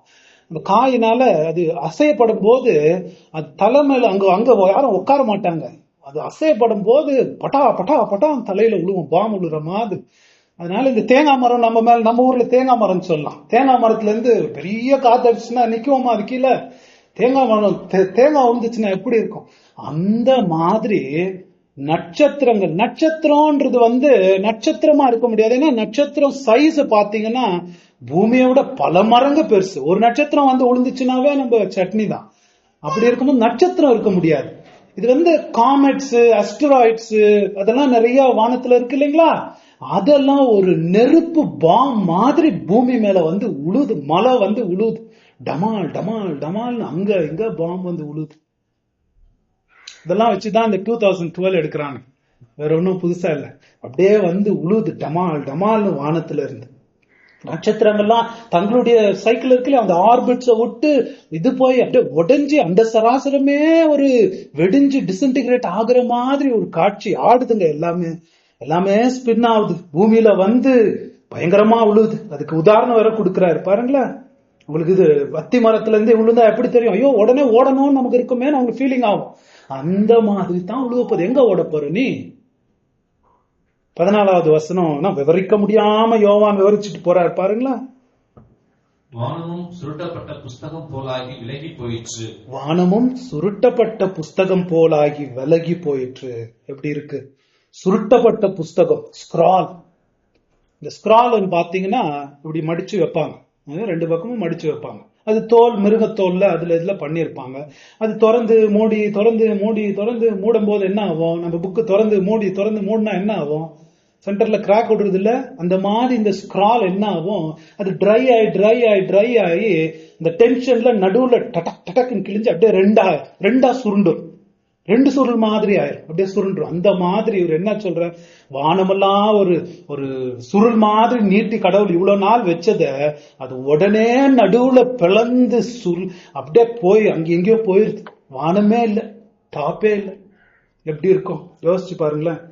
நமக்கு அழகா இப்ப பாக்குறோம், வானம் எவ்வளவு நல்ல கலரா இருக்கு, ப்ளூ கலர், கண்களுக்கும் எவ்வளவு இன்பமா இருக்கு. மலை பாம்புங்க வருது, அதுக்கு ஓப்பன் ஸ்கை, எல்லாம் நம்மள முறைச்சு பாக்குற மாதிரி. எதுவுமே நம்ம மறைச்சிடல, அந்த சராசரம் அந்த ஸ்பேஸ்ல இருக்கிறதெல்லாம் நம்மள பார்த்து முறைச்சு எந்த ப்ரொடெக்ஷனும் இல்லாத மாதிரி ஒரு ஒரு நிலைமை பயங்கரமா இருக்கும். என்ன எஃபெக்ட் அதுல பூமியில இருக்கும் யோசிச்சு பாருங்க. ஏன் பயப்படுறாங்கன்னு நம்ம புரிஞ்சுக்க பார்க்கணும், எதுக்கு பயம் வருது. இது பத்தாதா அடுத்தது, மலைகள் தீவுகள் யாவும் தங்கள் இடங்களை விட்டு அகன்று போயின. மலைகள் தீவுகள் தங்கள் இடங்களை விட்டு, நம்மளுக்கு கற்பனை பண்றதுக்கே கஷ்டங்க. எப்படி நம்ம கற்பனை பண்றது? முழு பூமியே தங்களுடைய இடங்களை விட்டு அங்க ஒரு ராட்சச பூகம்பங்கன்னுவாங்க, எக்கச்சக்கமான ஷேக்கிங்ல இதுலயும் அதெல்லாம் ஸ்லிப் ஆகி வந்து எல்லா தீவுகள்னா எது தீவுகள்? கான்டினென்ட்ஸ் தெரியுங்களா? ஆப்பிரிக்கா, அமெரிக்கா, அண்டார்டிகா, ஆசியா, அதெல்லாம் தீவுங்க தான். அதெல்லாம் ஒரு இடத்துல இருந்த இடத்துல எல்லாமே ஸ்லிப் ஆகி ட்ரிஃப்ட் ஆகி அந்த சுனாமிகளும் வருகிற அந்த எரிமலைகளும் பயங்கரமான புயல்களும் வருதுனால அதெல்லாம் முழுகி தங்கள் இடங்களை விட்டு மாறி மாறி ட்ரிஃப்ட் ஆகி அந்த இதுல போயிட்டு இருக்காது. எப்படி இருக்கும் காட்சி, கற்பனை பண்ண முடியுமா? Can't imagine. பயங்கரமா இருக்கு. யோசிச்சு பாருங்களேன். உட்காந்து கொஞ்ச நேரம் கற்பனை பண்ணி பாக்குறேன், தலைதான் சுத்துது. யோசிச்சு பாருங்க. எல்லாமே சூரியன் கருப்பாயிருச்சு, சந்திரன் ரெட் ஆயிருச்சு, எல்லாம் பெரிய அஸ்ட்ராய்டு காமெட்ஸ்ன்ற பெரிய பெரிய பாம் எல்லாம் வர மாதிரி இது வரைக்கும் எந்த டெரரிஸ்டும் பண்ண முடியாது இந்த மாதிரி பாம். அதெல்லாம் மேல வந்து விழுவுது. அழகான ஸ்கை சுருண்டு போயிருச்சு, டாப்பே இல்ல, எல்லாமே ஆடுது. தீவுகள் மலைகள் இருந்த இடத்துல இல்ல. எப்படி இருக்கும் அந்த உலகத்துல வாழ்ந்தா? எப்படி இருக்கும் அந்த நிலையில இருந்தா? What a day, this is the day of the lord. இது ஒரு கதை இல்ல, this is not a movie. கடவுளுடைய கேலண்டர்ல குறிச்சு வச்சிருக்கிறாரு, ஒரு நாள் இதை தான் செய்ய போகிறதாக. ஒரு ஃபியூச்சரை நமக்கு எழுதி கொடுத்திருக்கிறார். ஏன்? இப்பயாவது பாவத்துல இருந்து உணர்வு வரட்டும், பாவத்தை குறித்து சீரியஸ் ஆகுங்க, ஆத்மாவை குறித்து சீரியஸ் ஆகுங்க அப்படின்றதுக்காகத்தான் நமக்கு எழுதி கொடுத்திருக்கிறார். இது நிச்சயமா ஒரு நாள் நடக்க போகிறது. காதுள்ளவன் கேட்க கடவான். சரி, இது மனுஷங்கள்ல என்ன பாதிப்பு ஏற்படுத்துகிறது அப்படின்றத நம்ம பார்க்கலாம் அடுத்ததாக. பூமியில் ராஜாக்களும் பெரியோர்களும் ஐஸ்வர்யவான்களும் சேனை தலைவர்களும் பலவான்களும் அடிமைகள் யாவரும் சுயாதீனர் யாவரும் பர்வதங்களின் புகைகளிலும் கண் மலைகளிலும் ஒளிந்து கொண்டு பர்வதங்களையும் கண் மலைகளையும் நோக்கி, நீங்கள் எங்கள் மேல் விழுந்து சிங்காசனத்தின் மேல் வீற்றிருக்கின்றவருடைய முகத்திற்கும் ஆட்டுக்குட்டியானுடைய கோபத்திற்கும் எங்களை மறைத்துக் கொள்ளுங்கள். இப்போ இதெல்லாம் நடக்குது, நம்மளால நினைச்சு பார்க்க முடியாத எல்லாமே சேர்ந்து வருது என்னும் போது, சதையும் ரத்தமும் உள்ள பாவ மனுஷன் அது முன்னாடி என்னங்க செய்ய முடியும்? யோசிச்சு பாருங்களேன், என்னதான் செய்ய முடியும்? இயலாம ஹெல்ப்லெஸ்னஸ். நம்ம மரணத்துக்கு முன்னாடி நின்னுறோம் இல்லைங்களா? எவ்வளவு பணம் போனாலும் போட்டோம், என்ன ஆனாலும் போட்டோம், எங்க அம்மா ஒண்டி நான் காப்பாத்திடணும் போது மரணம் வந்த உடனே என்ன பண்றதுன்னு தெரியல, நிக்கிறோம். அந்த மாதிரி நிக்கிற மாதிரி ஹெல்ப்லெஸ்னஸ்னா அப்பதான் நம்ம ஒரு டைம்ல உணர்றோம் மரணத்துக்கு. இந்த பயங்கரமான கோபாக்கினீங்கன்னா என்ன பண்ணுவோம்? நம்ம மனுஷன் என்ன பண்ண முடியும்? நம்ம இருந்தா என்ன பண்ணுவோம்? மனுஷனுடைய மைண்டு, எமோஷன்ஸ், சைக்கலாஜிக்கல் எல்லாமே டிஸ்டர்பன்ஸ். புரியுதுங்களா? சின்ன பேரனோயான்னு அப்பதான் பயம் திகில்னா என்னன்னு தெரியும். பயங்கரமா இருக்கும், பயங்கரமான எஃபெக்ட் இருக்கும் மனுஷன்ல. நம்ம இருந்திருந்தா சில பேரு பயத்திலேயே ஒண்ணு பைத்தியம் பிடிச்சிருக்கணும், இல்லைன்னா செத்துதான் போகணும். அப்படித்தான் ஆகும் இல்லைங்களா? பைத்தியம் பிடிச்ச மாதிரி தான் இவங்க எல்லாம் பண்றதை நம்ம பார்க்க போறோம் பாருங்களேன். இப்போ ஒரு நம்ம ஒண்ணும் இல்ல, சின்ன சின்ன காரியங்கள் நடக்கிறது, இந்த சுனாமி நடந்தது, இந்த உத்தரகண்ட்ல நடக்கிறது, அப்பவே மனுஷங்க கதிகலங்கி போகும்போது இதுக்கு முன்னாடி எல்லாம் என்னதான் பண்ண முடியும்? அவங்களுடைய பதில சுருக்கமா நமக்கு கொடுக்கப்பட்டிருக்கு. 7 விதமான காரியங்கள் அழிர்ந்த அந்த சராசரத்துல 7 விதமான காரியங்கள் அழிர்த நம்ம காண்பிக்கும் போது இங்க 7 விதமான மனிதர்களை பத்தி நமக்கு போட்டிருக்கு. 7 விதமான மனிதர்கள்னா என்ன? இந்த உலகத்துல இருக்கிற அண்ட சராசரத்துல எல்லா மனிதர்களையும் கலந்ததுன்னு அர்த்தம். எல்லாருமே 7 கைண்ட் ஆஃப் பீப்புள். அவங்க யாருன்னு பார்ப்போம். முதலாவது பூமியின் ராஜாக்கள். நமக்கெல்லாம் ராஜாக்கள் இல்ல, அந்த டைம்ல எழுதும் போது அந்த பாஷையில பயன்படுத்தப்பட்டிருக்கு. நமக்கு ராஜாக்கள்னா நம்ம பிரசிடென்ட்ஸ், நம்ம பிரைம் மினிஸ்டரு, நம்ம சீஃப் மினிஸ்டருங்க, அவங்க எல்லாம் இங்க இருக்கிறாங்க பாருங்களேன். எல்லாம் பெரிய அதிகாரம், அவங்க ஒரு வார்த்தை சொன்னா போச்சு எல்லாம் முடியும், அந்த மாதிரி இருக்கிறவங்க அங்க நிக்கிறாங்க. அவங்க ஏதாவது நான் மேடையில நின்று என்ன பேசினாங்க, அங்க அதை சாதிச்சிருவோம், அது பண்ணிடுவோம், அதை பண்ணிடுவோம், அது இங்க நிக்கிறாங்க எல்லாம் பார்த்துக்கிட்டு. எப்படி இருப்பாங்க? அப்புறம் பெரியோர்களும் கிரேட் மென். யாரு கிரேட் மென்னா? ஒருவேளை பெரிய எம்பிஸ், பெரிய ஜட்ஜு, பெரிய சூப்பர் ஸ்டார்ஸ், பெரிய சிஇஓ, கம்பெனி சிஇஓங்க, அதை பண்ணிட்டோம் இதை பண்ணிட்டோம் சாதனை பண்ணோம், கமாண்டர்ஸ், அவங்களாம் இருக்கலாம் பெரிய மனிதர்கள், பெரியவர்கள். அப்புறம் ஐஸ்வர்யவான்கள், பணக்காரங்க, பில்கேட்ஸ், அம்பானி, அப்புறம் டாடா, பிர்லா, இன்னும் இந்த கிரிக்கெட் ஆளுங்க, பிலிம் ஸ்டார்ஸ், எவ்வளோ என்னதான் பண்ணுவாங்களோ தெரியல, பணத்தை சேர்த்து வச்சு அவ்வளவு சம்பாதிக்கிறாங்க. ஐஸ்வர்யவான்கள் அவங்களும் இங்கத்தான் நிக்கிறேன். அப்புறம் சேனை தலைவர்களும், இவங்க கமாண்டர்ஸ், பெரிய இவங்க வார்த்தையில தேசங்களையே அதிர வைக்கிற ஆளுங்க. அப்புறம் பலவான்கள் அப்படின்னா என்ன? பெரிய பெரிய சாதனையை புரிந்தவங்க. ஒரு பக்கம் பார்த்தோம்னா இந்த அத்லெட்டிக்ல இருந்து பெரிய பெரிய சாதனைகளை, அவங்க உடம்ப கண்ட்ரோல் பண்ணி அவங்க உடம்பின் பலத்தினால் சாதனை பண்ணவங்க இருக்கலாம். இல்லைன்னா பெரிய பலவான்கள், ரவுடிசம், பெரிய பெரிய ரவுடி, பெரிய பெரிய டான்ஸ், அண்டர்வேர்ல்ட் டான்ஸ். அவங்க எல்லாம் அண்டர்வேர்ல்ட்ல இருக்க முடியாது, அண்டர்வேர்ல்டே இல்லையா இப்போ, எல்லாம் வெளியே நிக்கணும், எல்லாம் நிக்கிறாங்க. எல்லாம் ஒருத்தர் உள்ள பாருங்களா. இந்த 5 பேரை பார்த்தீங்கன்னா சமுதாயத்துல இருக்கிற உயர்ந்த நிலைமையில இருக்கிற மனிதர்கள் எல்லாருமே, ராஜாக்கள், ஐஸ்வர்யவான்கள், பெரியவங்க, அவங்க இவங்கன்னு அவங்க எல்லாரும் நிக்கிறாங்க. ஒரு செகண்ட் தான், ஒரே ஒரு செகண்ட்ல எல்லாத்தையும் இழந்து நிக்கிறாங்க. அவங்க சொத்து, பணம், பேரு, பதவி எல்லாமே போய் தரமட்டமா நிக்கிறாங்க. அதைத்தான் நம்ம பாக்குறோம். ஒண்ணுமே இல்லாம அவங்க நிக்கிறாங்க. அவங்க தப்ப முடியாது. இந்த 2012 காட்டுற மாதிரி அவங்களா ஒரு ஆர்க்க பண்ணிக்கிட்டு தப்பிச்சு எல்லாம் போறதெல்லாம் அது நடக்காது. அவங்க இன்னுமே எவ்வளவுதான் பணம் இருந்து எவ்வளவுதான் இருந்தாலும் எல்லாம் அங்கத்தான் நிக்கணும், தப்ப முடியாது. அதான் அங்க காண்பிக்கப்படுது. அந்த டைம்ல யோசிச்சு பாருங்க, நான் இப்போ ஏதாவது ஒண்ணு ஆயிடுச்சுன்னா ஒரு செல்போனை எடுத்து இது பண்றது, அது நாம அவங்ககிட்ட பேசுறேன், இது பிளாக்பெரி எடுத்து இது பண்றது, அப்போ ஒரு சிக்னல் சேட்டலைட் எல்லாம் விழுந்து கீழே இருக்குது, என்ன சிக்னல் இருக்க போகுது? லேப்டாப் எல்லாம் ஒண்ணும் பண்ண முடியாது. ஐஸ்வர்யவான்கள், நான் அவங்கள கூப்பிடுறேன், where is my black cats, where are my lawyers அப்படின்னு அவங்க கத்துவாங்க. ஒன்னும் பண்ண, எத்தனை கோடி கொடுத்தாலும், என்ன மிலிட்டரி வந்தாலும், பிரைவேட் ஜெட், அங்க பிரைவேட் ஜெட் ஓடுறதுக்கு ரோடு கூட இல்ல, பிரைவேட் ஜெட் எப்படி ஓட முடியும்? தப்பிக்கவே முடியாத என்ன மாதிரி கதிகலங்கி நிற்பாங்க. யோசிச்சு பாருங்களேன், ஒண்ணுமே ஹெல்ப்லெஸ், அவங்கள ஒண்ணுமே செய்ய முடியாது இதுக்கு முன்னாடி அப்படின்னு நிக்கிறாங்க. அதுக்கப்புறம் 2 கூட்டத்தை பத்தி, அதுக்கப்புறம் யார் இருக்காங்க? அடிமைகள் யாவரும், அடிமைகள், சுயாதீனர். அந்த காலத்துல ஏழை எளியோர் மக்களை 2 விதமா தான் பிரிப்பாங்க. ஒண்ணு சுயாதீனமா இருப்பாங்க, இன்னும் ரொம்ப அவங்களுடைய பண கஷ்டத்தினால அடிமையா போயிருவாங்க, அடிமையா தங்களை தாங்களே வித்துக்குவாங்க. அந்த குரூப்பும் அவங்க இருக்கிறாங்க. அவங்க சொல்ல முடியாது, அவங்களும் அதுல மாட்ட போறாங்க.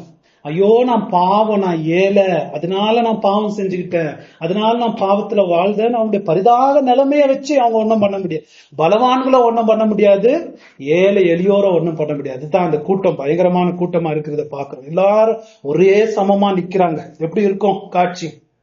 எல்லோரையும் பயம் ஆட்கொண்டு இருக்கிறது. என்ன பாத்தீங்கன்னா வேதனையான காரியம் பாருங்களேன். எல்லாம் என்ன பண்றாங்க? பர்வதங்களின் குகைகளிலும் கண் மலைகளிலும் ஒளிந்து கொண்டு, பர்வதங்களையும் ஒளிந்து கொண்டு, பாருங்களேன், என்ன பண்றாங்க? போய் ஒரு முட்டாள்தனம், எல்லாமே சரிஞ்சு விழுந்துகிட்டு இருக்கு, போய் மலை கீழே ஒளிஞ்சுக்கிறது. ஏன்னா அதுதான் அந்த டைம்ல கடவுள் ஒளி, பரிசுத்த ஒளி வந்த உடனே மனுஷருங்க, பாவி மனுஷங்க அவர் முன்னாடி நிக்க முடியாதுங்க. நம்ம நினைச்சுக்கிறோம் கடவுள் சின்னவர், அவர் தோல் மேல கை போட்டுக்கலாம். அவர் முன்னாடி வந்தாருன்னா யோவானே செத்தவ மாதிரி உழுவுல, அவர் காண்டி ஹோலினஸ்ல வந்தாருன்னா கற்பாம்பூச்சி மாதிரி ஓடி போய் அந்த ஒளியில இருந்து எங்க ஒளிஞ்சுக்கலான்னு ஓடுறாங்க. அவர் ஹோலி காடு உக்கிர கோபாக்கினையில வருகிறாரு, பயங்கரமா வந்துகிட்டு இருக்கிறார். அவங்க எல்லாம் சேர்ந்து ஒருத்தர் சொன்னாரு, தி வேர்ல்ட்ஸ் கிரேட்டஸ்ட் பிரேயர் மீட்டிங் இதுதான்.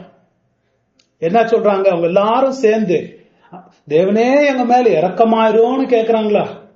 அவங்க எல்லோரும் மனம் திரும்பி தேவன் கிட்ட இறக்கத்துக்காக கெஞ்சினாங்கன்னு போட்டிருக்கா? இது போட்டிருந்தா நல்லா இருக்கும்.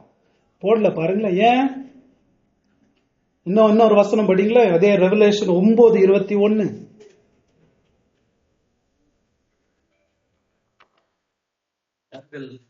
தங்கள் குறைபாதங்களையும் பாதகங்களையும் தங்கள் சூனியங்களையும் தங்கள் வேசித்தனங்களையும் தங்கள் களவுகளையும் விட்டு மனம் திரும்பவில்லை. இதே சீன் தான் அங்க வருது. ஆனா அவங்க மனம் திரும்பல. அந்த டைம்லயும் மனம் திரும்பல. நம்ம நினைச்சுக்கணும் அதான் மனுஷனுக்கு இந்த மாதிரி பூகம்பெல்லாம் வந்துருச்சுன்னா திருந்திடுவான், அதெல்லாம் இல்ல. அவங்க கிருபையினால அவங்களுக்கு முடிஞ்சிருச்சு. கிருபையின் கதவு அடைக்கப்பட்டுருச்சு. எவ்வளோ ஆண்டவர் சொல்லி சொல்லி முடிஞ்சிருச்சு. அவங்க காலம் முடிஞ்சிட்டு அவங்க எப்போதும் செஞ்ச மாதிரி சிருஷ்டிகரை தொழுது கொள்ளாமல், சிருஷ்டியத்தானே இவ்வளவு நாள் தொழுது கொண்டிருந்தாங்க, அந்த சிருஷ்டிகிட்டே போய் கெஞ்சுறாங்க, எங்களையே நீ அழித்து போடு, மலைகளே கற்பாறைகளே அது எங்களை காப்பாத்தோன்னு அதுகிட்ட ஓடுறாங்க. பாருங்களேன், அதான் அவங்க பாருங்களேன், அவங்களுக்கு வந்திருக்கிற பயம். எதுக்காக ஜெபம் பண்றாங்க? தற்கொலைக்காக ஜெபம் பண்றாங்க. பாருங்களேன், அவங்களுக்கு மரண பயமும் போயிட்டு அவங்களுக்கு இருக்கிற பெரிய பயம் என்னன்னா, படிச்சோம் இல்லையா, ஜீவன் உள்ள தேவன் கையில் விழுகிறது பயங்கரம். அவருடைய கையில மாட்டக்கூடாது நாங்க, அதனால எங்களை பிடிச்சி நசிக்கிறோம், எங்களை பிடிச்சி அழிச்சிரு. ஆனா அவங்களுக்கு உணர முடிய மாட்டேங்குது. அவங்க அழிஞ்ச பிறகு எங்க நிக்க போறாங்க? இறந்த பிறகு அவர் முன்னாடிதான் நிக்க போறாங்க. தப்ப முடியுமா? ஆனா அவங்க என்ன கேட்கறாங்க தெரியுங்களா? அவங்க என்ன விரும்புறாங்க தெரியுங்களா? மனுஷன் இன்னைக்கு கூட அதைத்தான் விரும்புறான். என்ன தெரியுங்களா? ஹனிலேஷன் ஒரு பாடம் இருக்கு, ஒரு போதகம், ஒரு சபைகள், சில சபைகள் போதிக்குது. என்னன்னா, மனுஷன் இறந்த பிறகு அவன் அதோடு முடிஞ்சிடுவான். அவனுக்கு ஆத்துமா நித்தியம் அப்படின்றதெல்லாம் ஒண்ணு இல்லை. அவன் செத்தானா அதோட அவன் லைஃப் க்ளோஸ் அப்படின்னு. இவங்க அதுக்காகத்தான் ஜெபம் பண்றாங்க. பாத்தீங்கன்னா என்ன, மலைகளே எங்க மேல உளுந்து எங்களை நசுக்கி, மலை உளுந்தா என்ன ஜில்லுனா இருக்கும், போட்டு நசுக்கி சட்னி ரத்தம்லாம் செதறி அப்படி அகோரமா நாங்க செத்தாலும் பரவாயில்ல, ஆனா அவர் கையில உண்டி மாட்டிடக்கூடாது. ஏன்னா அவர் கையில மாட்டணும்னா சரீரத்துல காயப்படுத்துறவங்களுக்காக அவங்களுக்கு பயம் இல்லை, அந்த மாதிரி சாவுக்கே துணிஞ்சிட்டாங்க. அவங்களுக்கு பெரிய பயம் என்ன தெரியுமா? இவர் கையில மாட்டணும்னா நம்ம ஆத்மாவையும் சரீரத்தையும் ரெண்டையும் நரகத்துல தூக்கி போடுவாரே, சதா காலம் போட்டு அடிக்கு கோபாக்கினை ஊத்துவாரேன்ற பயம். அவர் கையில மாட்டக்கூடாதுன்னு ஓடுறான். அவங்க விருப்பம் என்ன? இதோட எங்க கதை முடிஞ்சுட்டா நல்லா இருக்குமே, இதோடு ஆத்மா இல்லன்னு நினைச்சுக்கிட்டா நல்லா இருக்குமேன்னு அவங்க ஓடுறாங்க. அப்படி அதான். ஆனா அவர் என்ன செய்ய போறாரு? நரகத்துல நித்தியமா அவர் வேகத்தான் போய், ரெவலேஷன் 20:10 வருது, இரவும் பகலும் சதா காலங்களில். படிக்காத. மேலும் அவர்களை மோசம் போக்கின பிசாசானவன் மிருகமும் கள்ள தீர்க்கதரிசியுமாய் இருக்கிற இடமாகிய அக்கினியும் கந்தகமுமான கடலிலே தள்ளப்பட்டான். அவர்கள் இரவும் பகலும் சதா காலங்களிலும் வாதிக்கப்படுவார்கள். இரவும் பகலும் சதா காலங்களும் வாதிக்கப்படுவார்கள். கடவுள் இந்த நரகத்தை ஏன் ஏற்படுத்தினாரு? நமக்கு நிறைய டைம்ல நினைச்சிருக்கிறோம், இதோடு மனுஷனை விட்டுறலாம் இல்லையா அப்படின்னா,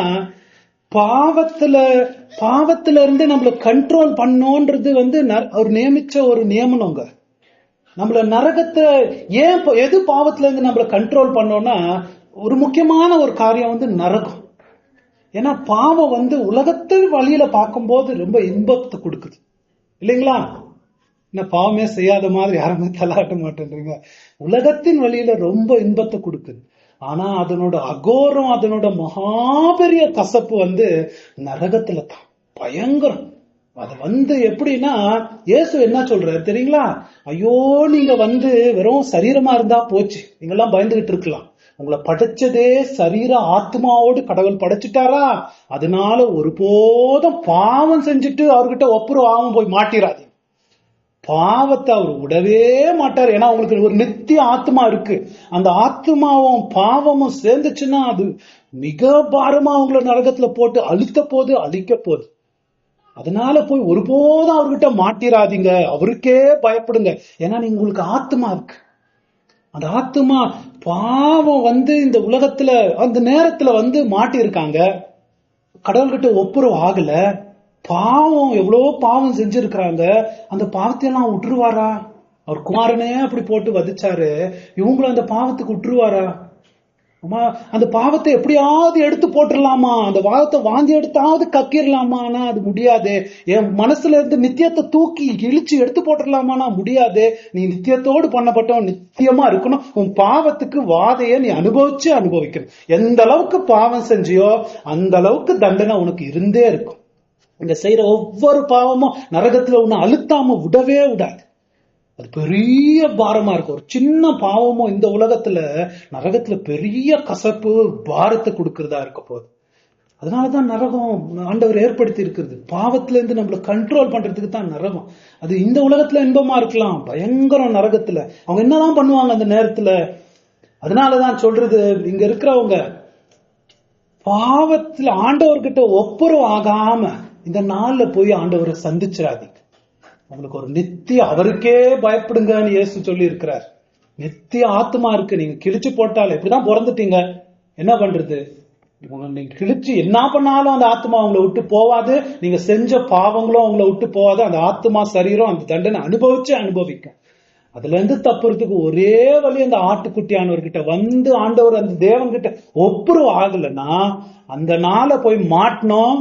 நமக்கு ஐயோ, பயங்கரமான ஐயோ. இந்த ஓய்வு நாளை பயன்படுத்தி ஆண்டவர்கிட்ட அப்படி பாடி, ஆண்டவர் என் பாவத்தெல்லாம் மன்னிச்சிருக்கிறாருன்ற உணர்வு இல்லாம இருந்துச்சுன்னா இன்னைக்கு ஒப்புரவாயிரலாம் ஆண்டவர்கிட்ட. பாருங்களேன், இந்த பைபிள் சுத்தி ஒளிஞ்சுக்கிறாங்கன்னு போட்டிருக்கு. பைபிள் சுத்தி எங்க போய் வருதுன்னா ஆதி ஆமத்துக்கு தான் வருத பாக்குறோம். தேவன் அந்த ஏதேன் தோட்டத்துல நடந்து வரார். பாவம் செஞ்ச பிறகு என்ன பண்றான் ஆதாம்? ஒளிஞ்சுக்கிறான் போயிட்டு. அதே மாதிரி வரார் நியாய தீர்ப்புல. மனித குணம் ஏதாவது இம்ப்ரூவ் ஆயிருக்கா? எத்தனை வருஷம் ஏதாவது ஒரு துளி நீதியாவது அந்த தேவனுக்கு முன்னாடி சம்பாரிச்சிருக்கா? ஒண்ணுமே. அவங்க நீதி, அவங்க மதம், அவங்க ஒண்ணுமே செய்யல. பாருங்களேன், அதே நிலையில தான் இருக்கிறாங்க. அவர் வந்தா போய் அதே மாதிரி ஒளிஞ்சுக்கிறாங்க. அதே சுத்தி தான் ஆதாம் நிலைமை தான் எல்லாரும் இருக்கும். ஆதாம் பிள்ளைங்களும் அதை தான் செய்யறாங்க நம்ம பாக்குறோம். சரி, அவங்க ஒரு பெரிய கூக்குரல், ஒரு ஜெபம் பண்றாங்க. என்னன்னு கேட்போம். பர்வதங்களையும் கண்மலைகளையும் நோக்கி, நீங்கள் எங்கள் மேல் விழுந்து சிங்காசனத்தின் மேல் வீற்றிருக்கிறவருடைய முகத்திற்கும் ஆட்டுக்குட்டியானவருடைய கோபத்திற்கும் எங்களை மறைத்துக் கொள்ளுங்கள். எங்களை மறைத்துக் கொள்ளுங்கள். அவங்களுடைய கோபத்துக்கு இந்த வார்த்தைகளை பாருங்களேன். சிங்காசனத்தின் மேல் இருக்கிறவர் யாரு? பிதா இருக்கிறாரு. ஆட்டுக்குட்டியானவருடைய கோபத்துக்கு. ஏதாவது ஒரு ஆடு கோபப்பட்டு நீங்க யாராவது பார்த்திருக்கீங்களா? ஆடு போய் கோபப்படுமா? என்ன ஒரு ஒரு அமேசிங் ஸ்டேட்மெண்ட் பாருங்களேன். ஆட்டுக்குட்டியானவருடைய கோபம். இந்த உலகத்திலேயே மிக சாந்தமாக, அன்பாக, மிக காருண்யமோ அன்போ நிறைந்த ஒரு இந்த உலகத்துல நடந்த ஒரே மனிதர் இயேசு தான். ஒரு குழந்தைங்க கூட அவர்கிட்ட ஓடணும்னு ஆசைப்பட்டது அவருதான். அப்பேற்பட்டவர் கோபத்துல வராருன்னா எதனால கோபத்துல வராரு? ஏன்னா எத்தனை தடவை அவருடைய ரட்சிக்கிற செய்தி போய் போய் போய் போய் அவங்கள காப்பாத்த போனாலும் அதை காலால உதைச்சவங்க. ஏன்? அவங்களுக்கு பாவம் தான் ரொம்ப இன்பம். அவங்களுக்கு பாவம் தான் வேணும். இந்த ரட்சிக்கிற செய்தினால ரட்சிக்கப்பட்டு வர்றதுக்கு அவங்களுக்கு விருப்பம் இல்லை. பாவம் ரொம்ப இன்பமா இருக்கிறது. அதனால இந்த காஸ்பலை பாவமும் உலகமும் ரொம்ப இஷ்டம். எத்தனை மெசேஜ் வந்தாலும் அதை நிராகரித்து இந்த நாள்ல மாட்டிக்கிட்டாங்க. அது அவருக்கு கோபத்தை தந்திருக்கிறது. ஏன்னா அவர் சொல்லியிருக்காரு இல்லையா ரோமர்ல, உன்னுடைய கடினப்படாத இருதயத்தினால நீ எத்தனை மெசேஜ்களை கேட்டு, எத்தனை வாட்டி ஆண்டவரை பத்தி கேட்டு, இன்னமும் மாறாத இருதயத்தினால் நீ என்ன பண்ணிட்டு போற? கோபாக்கினையை குவித்து கொண்டு போகிறாய். தேவனுடைய கோபாக்கினை நாளுக்கு சேர்த்துக்கிட்டு போற நீ கோபாக்கினேன்னு போட்டிருக்கு. எத்தனையோ வாட்டி கேட்டுட்டாங்க, ஆனாலும் திருந்தல. இந்த நாள்ல நிக்கிறாங்க. ஆட்டுக்குட்டியான ஒரு இறக்கத்தோடு வரல, கோபாக்கினியோடு வந்திருக்கிறார். அதனால பயங்கரமா நிக்கிறாங்க. அதனாலதான் நம்ம பார்க்கணுங்க, இது கிருபையின் நாள். எல்லாருக்கும் இது கிருபையின் நாள். உங்க பாவங்களை இப்பவே டீல் பண்ணி ஆண்டவர்கிட்ட வந்துருங்க. ஆண்டவர்கிட்ட வந்துருங்க. ஏங்க எப்போ பாரு இதே சொல்றீங்கன்னு உங்களுக்கு இருக்கலாம். அந்த நாள்ல நீங்க போய் மாட்டினீங்கன்னா, ஐயோ டெய்லி எனக்கு வந்து போன் பண்ணி இதை சொல்லக்கூடாதான்னு நீங்க நினைச்சுக்குவீங்க. ஏன்னா இது சொல்லணும். அந்த நாள்ல மாட்டிராதீங்க, சீரியஸ் ஆகும். அதுக்குதான் இந்த பகுதி போட்டிருக்கு. நான் எங்க நிக்கிறேன் ஆண்டவருக்கு முன்னாடி? தேவன் என் பாவத்தெல்லாம் மன்னிச்சிருக்கிறாருன்னு எனக்கு தெரியுதா? தேவனுக்கு ஒப்புரவா இருக்கிறேனா? அது நம்மளுக்கு தான் தெரியணும். அது நம்ம பக்கத்துல இருக்கிறவங்க யாரும் சொல்ல முடியாது. அந்த மாதிரி ஒப்புரவு ஆகாத ஒரு இதயத்தை வச்சுக்கிட்டு இன்னமும் நான் அப்படி இருந்தேன்னா பயங்கரமான நாள். அந்த நாளுக்கு தான் இன்னைக்கும் அதை ரிஜெக்ட் பண்ணிட்டு போனா என்னதான் பண்ணிட்டு போறேன்? கோபாக்கினே குவித்து கொண்டு போறேன், இன்னும் சேர்த்துட்டு போறேன். ஒரு நிறைய இன்னும் சேர்த்துக்கிட்டே போகுது கோபாக்கினே. அதை விடாதீங்க. இன்னைக்கு கிருபையின் நாள். நான் பாவம் என்னதான் அது பாவமா இருந்தாலும் அதுக்காக பயங்கரமான தண்டனை வரப்போகுது. அதை நிராகரித்து இயேசுவோடு வந்து தேவனிடத்துல ஒப்புரவாகணும். இன்னைக்கு மனம் திரும்பணும். சரி, பயன்பாடுக்கு சில காரியங்களை நம்ம பார்த்து முடிப்போம். முதலாவதாக, நம்ம அநேக காரியத்தை குறித்து பயப்படுறோம் நம்ம பார்த்தோம். நமக்கு இருக்கக்கூடிய மிகப்பெரிய பயம் இந்த பயம் தாங்க இருக்கணும். இந்த பயம் விட்டே போகக்கூடாது. நம்மள காஸ்புல நம்ம ரிஜெக்ட் பண்ணோம்னா நமக்கு ஐயோ பெரிய பயங்கரம் நமக்காக எதிர்காலத்துல காத்திருக்கிறது. அப்படி காண்டி ரிஜெக்ட் பண்ணி இருந்தோம்னா நம்மள பாத்துக்கலாம். அந்த குரூப்ல அவங்க கூட கூட்டமா ஓடுறாங்க இல்லைங்களா, we can compare. நம்மள பாத்துக்கலாம், நம்மளும் அவங்க கூட ஓடுறதா பாத்துக்கலாம். ரெண்டாவதாக பயன்பாடுக்கு நான் என்ன போட்டிருக்கேன்னா, ஒரு விசுவாசியாக நம்ம சோதிச்சு பார்க்கணும். சோதிச்சு பார்த்து நம்முடைய ரட்சிப்ப, நம்முடைய அழைப்புதலை தெரிந்து கொள்ளுதலை உறுதிப்படுத்தணும்னு போட்டிருக்கு இல்லையா. நான் சேஃபா இருக்கிறேன்னு நம்ம ஒரு போதும் நினைக்க கூடாது. கிருபை ரட்சிப்பின் அடையாளங்கள் எல்லாம் எனக்கு இருக்கிறதா, அதை நம்ம ஆராய்ந்து பார்க்கணுங்க. ரொம்ப முக்கியம். ஆராய்ந்து நம்ம பார்க்கணும். எப்படி இருக்கிற என்னுடைய விசுவாச வாழ்க்கை எப்படி? இன்னைக்கு காலைல நம்ம படிச்சோம். என்ன படிச்சோம்? ஒரு விசுவாசி திப்ப உறுதியா தேவனால் அழைக்கப்பட்டவன், அவனுக்கு நிச்சயமா தேவனால் பாதுகாக்கப்படுறவன் எப்படி வெளிப்படுது? அவன் விடாமுயற்சியா பரிசுத்தத்திலையும் விசுவாசத்திலையும் கீழ்ப்படிதலையும் வளருவான்னு போட்டிருக்கு. நான் அப்படி வளர்ந்துட்டு வரேன்னா, அப்படி வளராம இருந்தா இந்த நாள்லதான் நிறைய பேர் இயேசு கிட்ட போய் உன் நாமத்துல அதை செஞ்சோம் இதை செஞ்சோன்னுவாங்க. அதெல்லாம் ஒர்க் ஆகாது. ரட்சிப்பின் அடையாளங்கள் எனக்கு இருக்கிறதா, அதை நம்ம ஆராய்ந்து பார்க்கணும். இன்னொன்னு ஒரு வசனம் படிப்போம். 2 பேதுரு 3:10.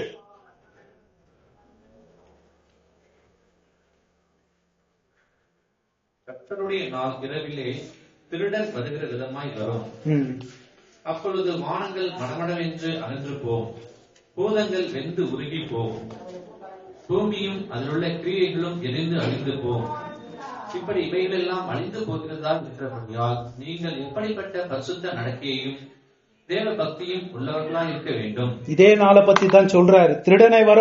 திருடன் வருகிறது போல் வரப்போது, வானங்கள் மடமடன்னு அகன்று போம். அதே தான் வந்து பாருங்களேன், மடமடன்னு போயிரும். அப்படின்னா உடனே போயிரும். அப்புறம் பூதங்கள் வெந்து உருகி போவோம். இவைகள் எல்லாம் இப்படி அழிந்து போகிற காரியமா இருக்கிறதுனால, இதெல்லாம் உண்மைன்னு நம்புறீங்களா? இப்படி இருக்கிறதுனால நீ ஒரு விசுவாசி இதெல்லாம் நம்புறவன்னு சொல்லிட்டு இருந்தா என்ன சொல்றாரு அவரு? நீங்கள்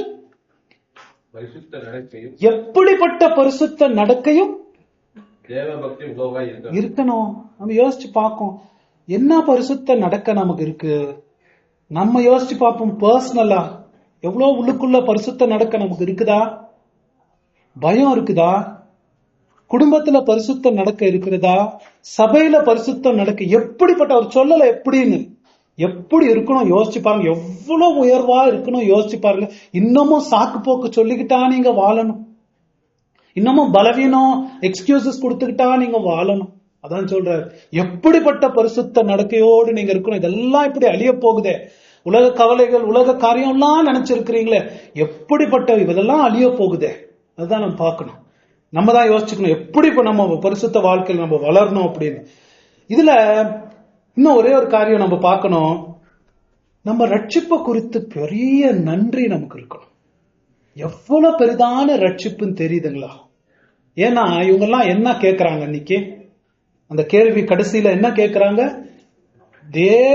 தேவ ஆட்டுக்குட்டியினுடைய கோபாக்கினை நாள் வந்தது, அதுக்கு முன்பதாக யார் நிலைநிற்க முடியும் அப்படின்னு கேக்குறாங்க. யார் தெரியுமா நிலைநிற்க முடியும்?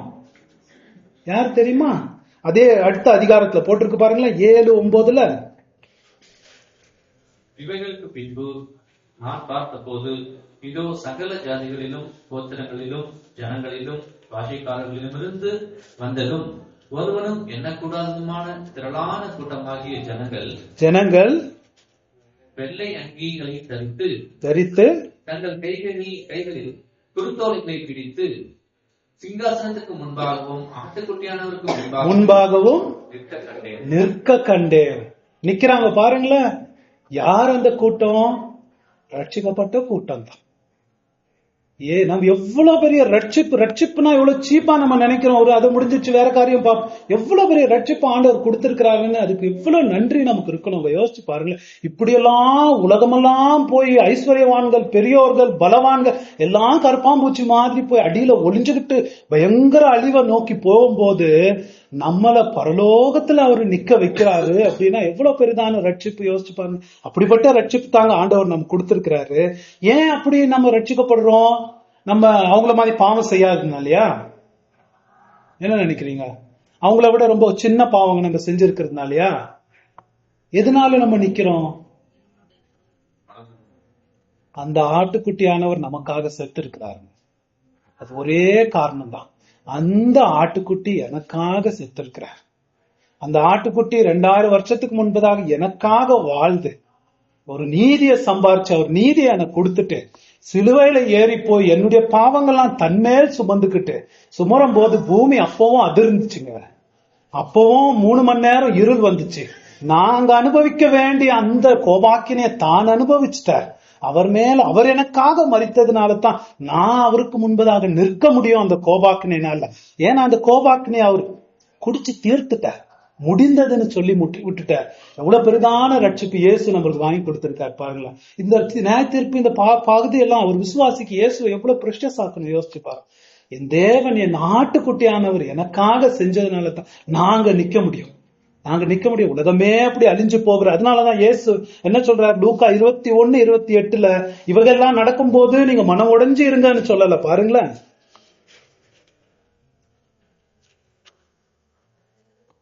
இவைகள் சம்பவிக்க தொடங்கும் போது உங்கள் மீட்பு சமீபமாய் இருப்பதால் நீங்கள் நிமிர்ந்து பார்த்து உங்கள் தலைகளை உயர்த்துங்கள் என்றார். இதெல்லாம் நடக்கும்போது நீங்க என்ன பண்ணணும்? நீங்க ஓடி மலைகள் கோகைகளுக்குள்ள ஒளிய வேண்டியது இல்லைன்றாரு பாருங்களேன். என்ன ஒரு இது. இப்படியெல்லாம் நடக்கும்போது நம்மளே கதிகளுக்கு தான் போவோம். ஆனா அப்படி இருக்க வேண்டியது இல்லைன்றாரு. என்ன சொல்றாரு?